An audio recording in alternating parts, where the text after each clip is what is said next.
Hey, what's up, team? It's Sherman here from Geek Psychology. How you doing? As you know, if you've been around here for a while, that I love to combine random ideas and make them more fun, more meaningful, and more impactful. So I'm going to be running through how we can all experience growth using the Enneagram and combining it with the Hero's Journey framework by Joseph Campbell. And there is a ton of information here.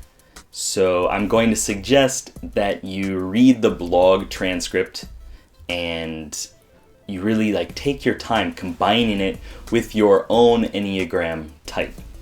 And so this is really powerful stuff, but it'll only help you if you actually are willing to take it to heart and to fully embrace it, So first up, in Act 1, we have the ordinary world.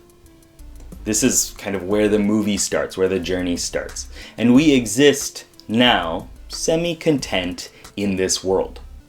We're self-absorbed and we're blind to the problems created by the veil of fixation that covers our true essence. And we act in ways that continue our suffering and continue to keep us from realizing the true potential within. We have bodies, we have emotions, and we have thoughts. We regularly identify ourselves as people who do specific things a specific way, are specific types of people with specific skills and weaknesses, and we have a specific history and specific possessions. So this is the stage of me and my life. And we see ourselves as I. And this I has my things, my attributes. And we also see that which is not us. We see other. And because of these attachments, we connect to our needs. We feel anger about not being in control of our lives. We feel shame and neediness. And so we work to build images that can be loved. And we feel afraid about the impermanence of our own bodies. So next is the call to adventure.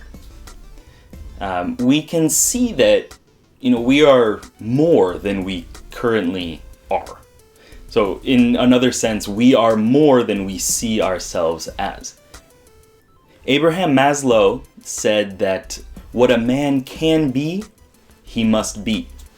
And we can see here that there is an even larger scale beyond that. And we can see that we're stuck maintaining these connections to our bodies, to our egos, and the fixations or chief features that we've come to identify as. And this is the root of all suffering for us.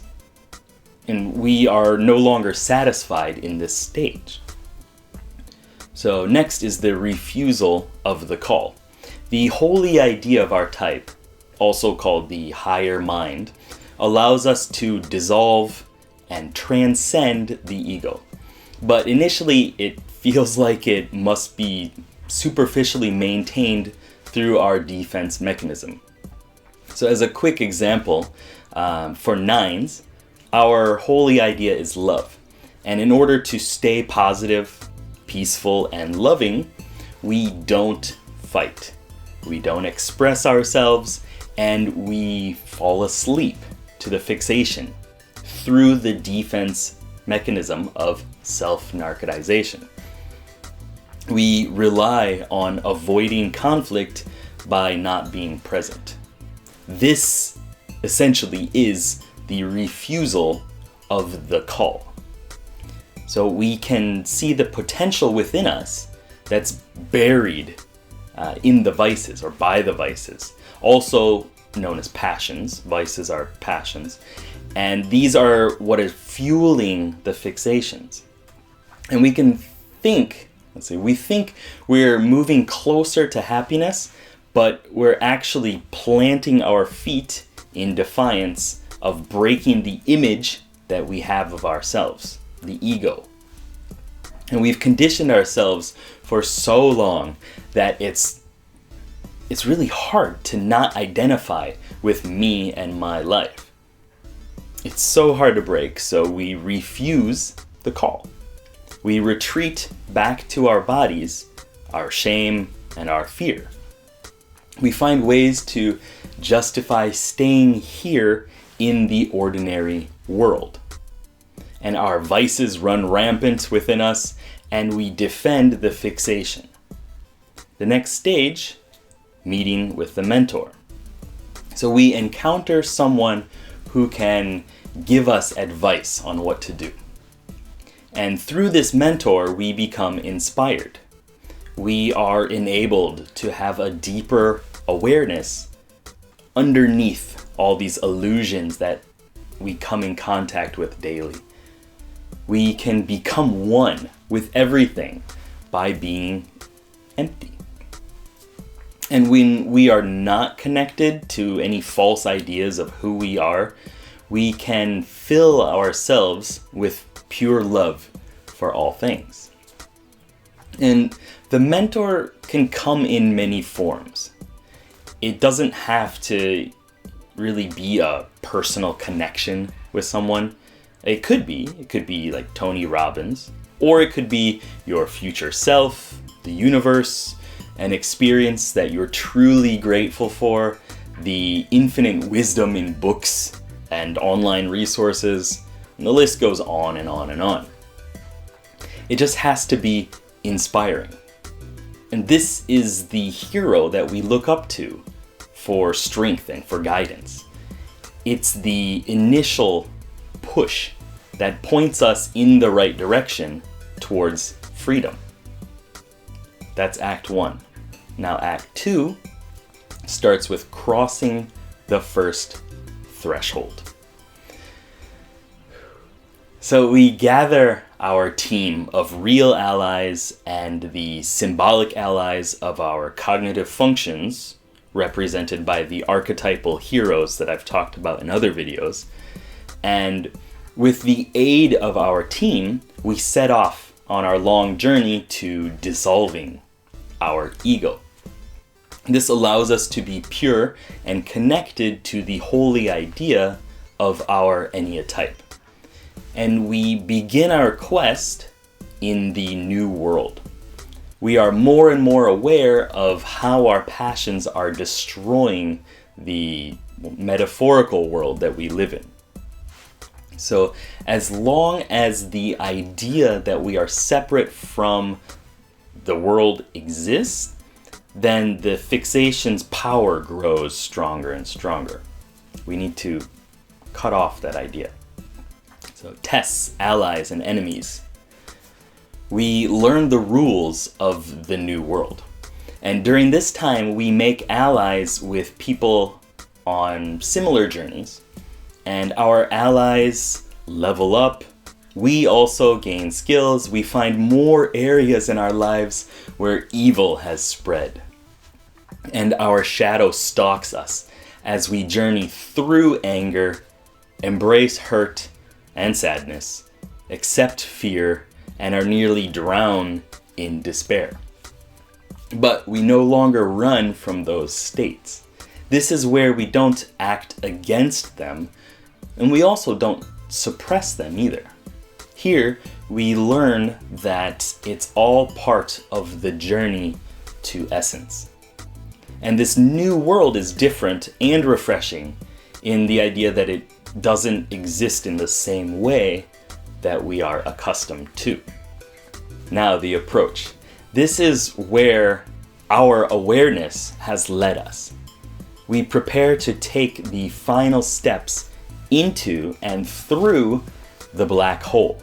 The black hole is the place where each of us truly exist, void of ego. This is where all the things that we've grown attached to and the things that we've avoided for so long have disappeared. Our false ideas about me and my life don't exist here. And we enlist our allies that we've made along our journey in the final confrontation. This is where the ego comes in direct conflict with the desire to be free.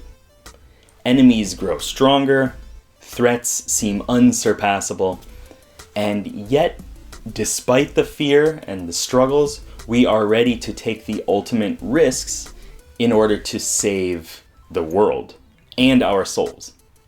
We adapt our tactics and we follow the holy path. Ordeal. Life through death. We are ready to give our lives, as we know them, to connect with the holy idea. Tension is high. Which side will win?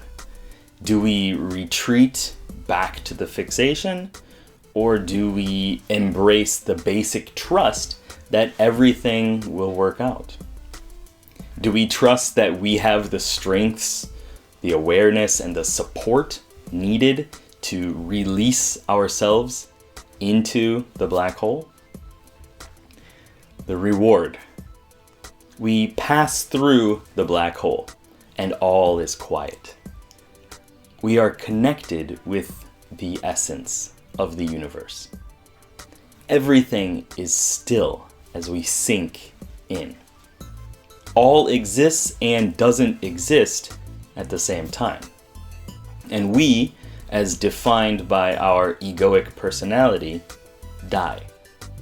And in that death, we are now free to embrace true life in each new moment, without a story attached to it. And this is the destruction of the ego fixation, and the victory brought by our efforts and the support of our allies. Act 3. The road back. We did it. We've achieved inner peace. We head back to the old world now, but we are no longer ordinary. We're different after finally getting rid of the fixation and all the baggage that it has. Our allies support us on the way to recovery. Resurrection. With the death of the ego, we are reborn as pure being. We're strong, aware, pure, kind, loving, joyful, absorbing, empty, and peaceful. We've defeated vice, and we are now alive and connected to virtue. Return. We've returned now to the old world with more powerful relationships and inner strength. Now we share our experiences with others and mentor them as they rise as new heroes. So that is the hero's journey. All right. So like I said at the start, this is really powerful stuff, but it'll only help you if you're willing to, take it in and fully embrace it. And let me know in the comments below if it sparked any ideas for you, anything that could be helpful to you or to anyone else. This is a community here, okay? And I hope this information helps you on your journey to unleash the hero inside you. Good luck, have fun.